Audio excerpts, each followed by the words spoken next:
las deficiencias o debilidades que ya se han señalado también hoy aquí en la mañana, y la orden de detención europea del mismo día, 13 de junio del 2002, o la euroorden que también ha salido y a la que luego igual nos podemos referir otra vez, ¿no?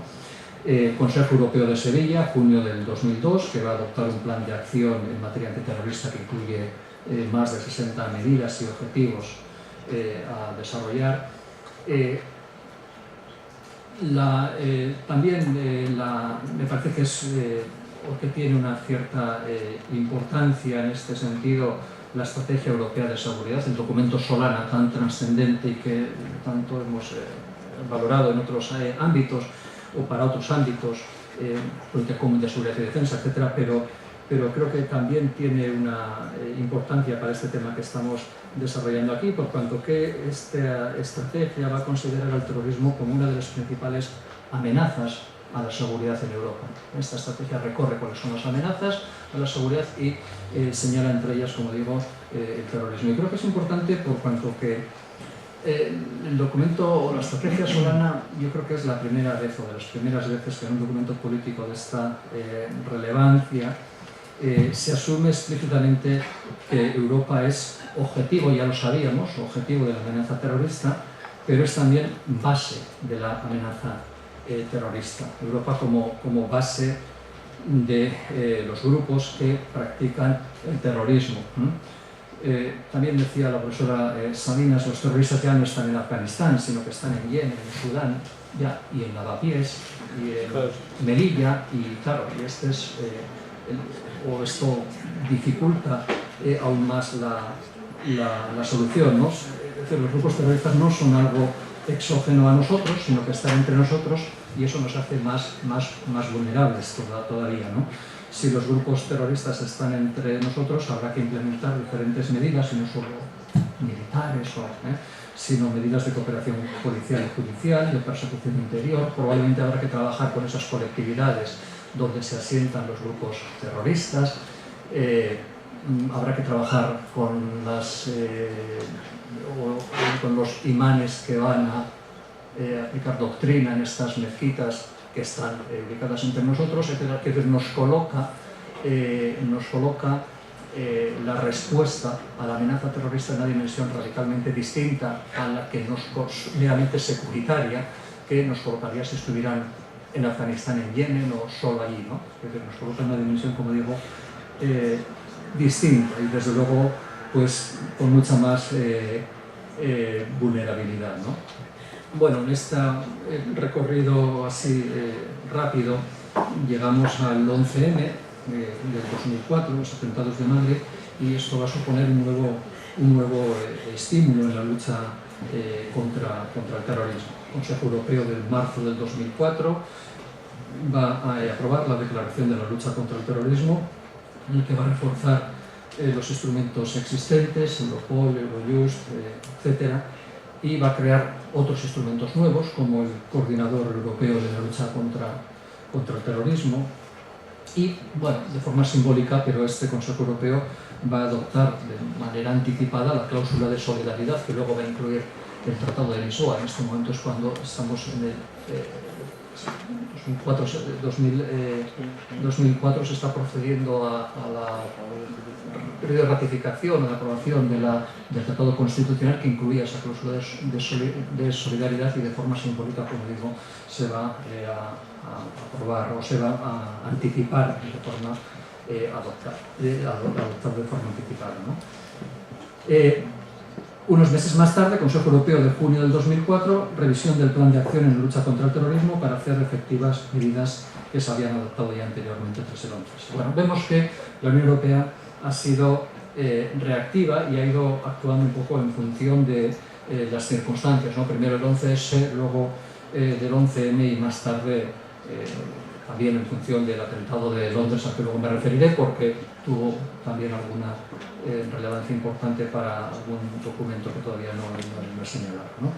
Bien, eso nos encontramos con un mapa complejo de diferentes instrumentos de diferente naturaleza, muy variado, y que igual conceptualmente también pues bastante caótico quizá, ¿no? Muy fragmentado, quería decir, ¿no? Nos encontramos con una multiplicidad de instrumentos en los que yo no voy a entrar, cada uno de ellos daría lugar, por supuesto, para una ponencia de más tiempo incluso que el que yo dispongo, orden de detención europea o euroorden que ha salido aquí, que ha salido ya aquí unas cuantas veces y que, bueno, está siendo profusamente utilizada en estos años, en estos últimos años, y que yo creo que, bueno, no soy jurista, ¿no? Pero yo creo que ha sido una cuestión importante, relevante, que ha supuesto una simplificación bastante notable de esos farragosos procesos de extradición, muchas veces fracasados incluso entre países socios, como también se recordaba aquí, ¿no? El tema del Estado belga con respecto a una petición realizada por el Estado español. Unidad de Cooperación Judicial Europea, Eurojust, un poco voy a entrar, ya entrará Nico Alonso luego en la mesa redonda posterior sobre ello. La Oficina Europea de Policía, Europol, centro de apoyo a las policías nacionales, a las que no sustituye, Europol no lo sustituye obviamente, y que está en vigor desde el año 1998, aunque ha sido reformada recientemente, en el año 2010. Europol nace como una estructura de cooperación intergubernamental con, yo creo que no demasiados poderes, y más recientemente, en el año 2010, se convierte en una agencia comunitaria. Entonces, bueno, se le va dotando de más capacidad de intervención, de más poderes. Sin embargo, yo sigo pensando que Europol es una estructura bastante laxa, tiene unos poderes pues bastante restringidos. Sobre todo tiene dos restricciones importantes. Los temas que aborda deben tener una dimensión comunitaria y deben estar afectados 2 o más Estados miembros, y además solo puede actuar en determinados tipos de delitos, pero no en otros. Interviene en delitos de investigaciones de delitos de terrorismo, etc. También hay que señalar, porque a veces hay cierta, o pensando en el auditorio, ¿no? A veces hay cierta confusión respecto a esto. Europol no tiene funciones ejecutivas, no realiza las funciones típicas que puede realizar una policía convencional, no tiene funciones ejecutivas, es un órgano pues, de coordinación, de investigaciones, etcétera. De investigación, además, se nutre de las investigaciones que realizan los propios servicios policiales de cada estado, porque tienen unas funciones pues, más limitadas de lo que podríamos pensar, o de lo que podríamos pensar. No se quiso. En origen no una discusión entre la posición que defendía Alemania y Francia, no se quiso hacer una policía más convencional, con más capacidad y con más poder. Obviamente no voy a entrar, como decía, en el espacio de libertad, seguridad y justicia, programa de La Haya, programa de Estocolmo, actualmente podrá salir luego. Hay más instrumentos susceptibles de ser utilizados en la lucha contra el terrorismo. La Agencia Europea de Fronteras, por ejemplo, Frontex, que tiene como función coordinar las acciones comunitarias y estatales en materia de gestión de fronteras, que ha sido reforzada recientemente, muy recientemente, la semana pasada, la anterior, por Eurosur, este sistema europeo de vigilancia de fronteras, para reforzar el intercambio de información y cooperación entre los estados y Frontex. Como digo, ha entrado en funcionamiento la semana pasada o la anterior. Y en el ámbito de la PES nos encontramos con también diferentes instrumentos. En el ámbito de la PES y bajo mandato directo de la alta representante hoy en día en materia de política exterior y de seguridad, en el 2004 se creó la figura del Coordinador Europeo de Lucha Antiterrorista, con el objetivo de dar visibilidad y coordinar instrumentos y actividades del Consejo en materia de lucha contra el terrorismo, y específicamente con el objeto de desarrollar el plan de acción antiterrorista que había sido elaborado. Yo creo que es una figura con limitado margen de actuación. No creo que es una figura, se utilizaba esa expresión de el zar antiterrorista, creo que está muy lejos de ser un zar. Su poder real creo que es bastante reducido, no tiene presupuesto propio, no tiene iniciativa legislativa, incluso se le niega muchas veces la posibilidad de asistir a reuniones de alto nivel donde se tratan cuestiones relativas al terrorismo. Los estados obviamente son los que ponen estas trabas, ¿no?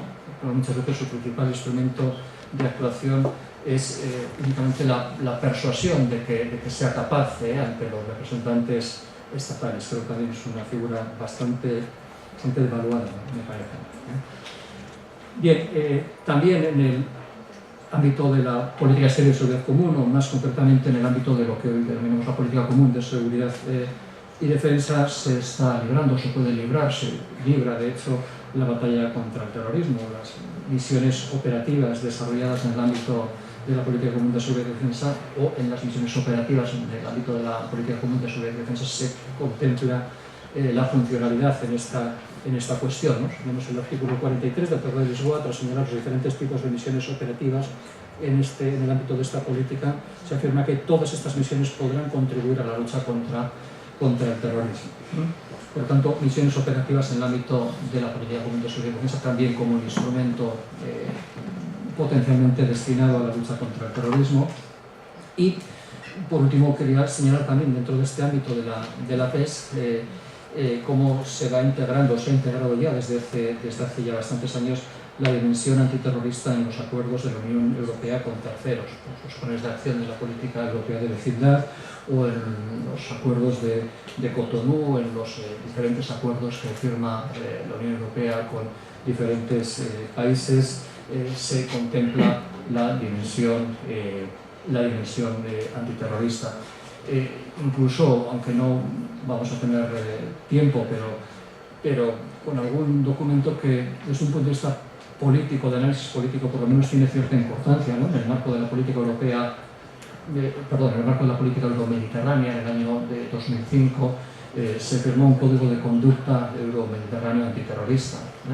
Bueno, hay cuestiones encontradas respecto a la potencialidad o a la importancia de este documento. Como cualquier documento, o como muchos documentos políticos, pues bueno, es decir, es un documento que no tiene mayor trascendencia, no tiene naturaleza jurídica, obviamente, sino bueno, yo creo que países árabes, Israel y los países de la Unión Europea se pongan de acuerdo en un documento como este al que estoy señalando, en el que se critica explícitamente la práctica terrorista, se condena explícitamente la práctica terrorista, pues tiene una cierta importancia, una cierta potencialidad, ¿no?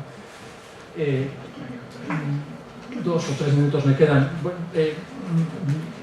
Voy a referirme a la estrategia que no había salido hasta ahora, la estrategia de la Unión Europea de lucha contra el terrorismo. El siguiente hito, yo creo, en materia antiterrorista en la Unión Europea nos lo proporciona esta estrategia del año 2005, noviembre del 2005, y que es una respuesta bastante celérica a los atentados de Londres del 7 de julio del 2005. Algunos dicen que el hecho de que los atentados de Londres se produjeran en el momento en el que el Reino Unido tenía la presidencia comunitaria explica esta respuesta en clave también de documento político rápida que va a realizar la Unión Europea con esta estrategia, que yo creo que es una de las principales referencias comunitarias en materia antiterrorista. La estrategia consta básicamente de 4.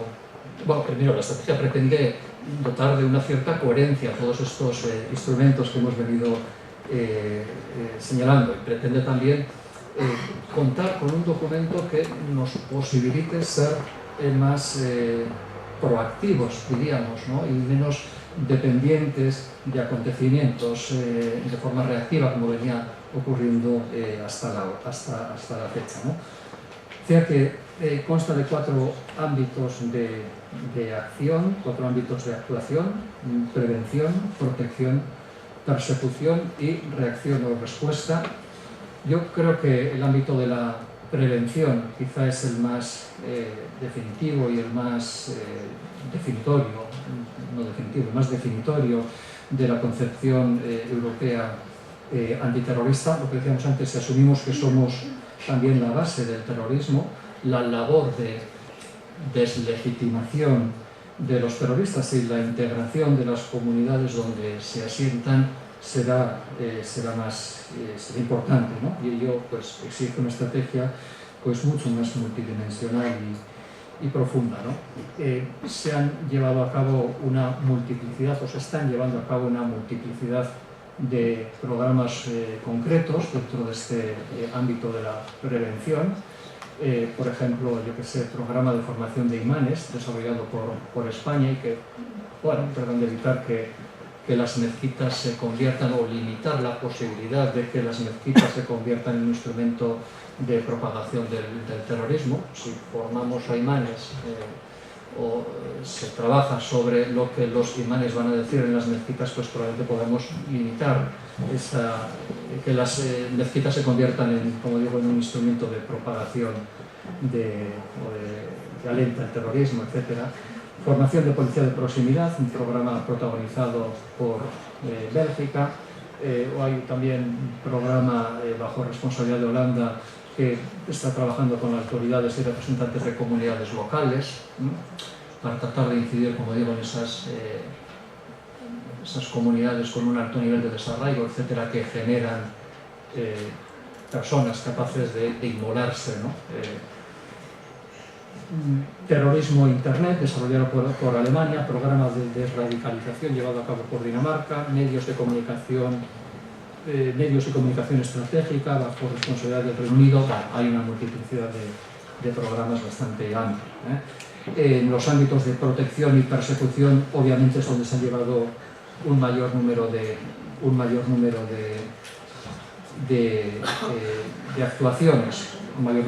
actuaciones, Acabo ya.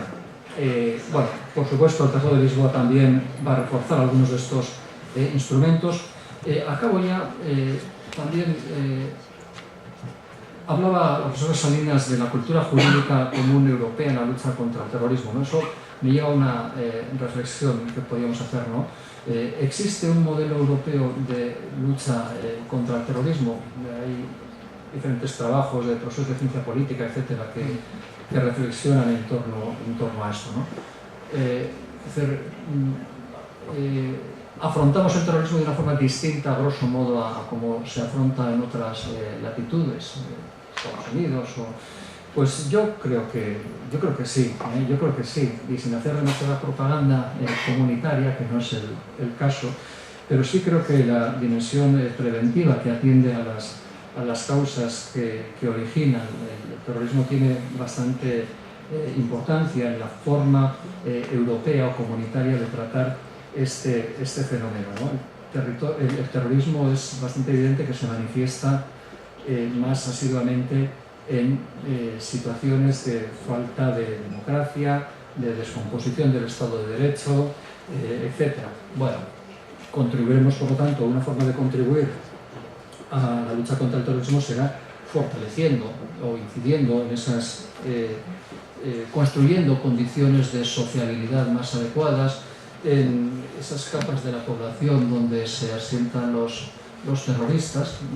Estamos viendo, las autoridades españolas están alertando sobre el hecho de que desde Melilla estén saliendo diferentes personas que se integran en grupos suicidas, yihadistas, etc. Bueno, pues probablemente eso algo tenga que ver también con las propias condiciones de sociabilidad que se dan en esos entornos, ¿no?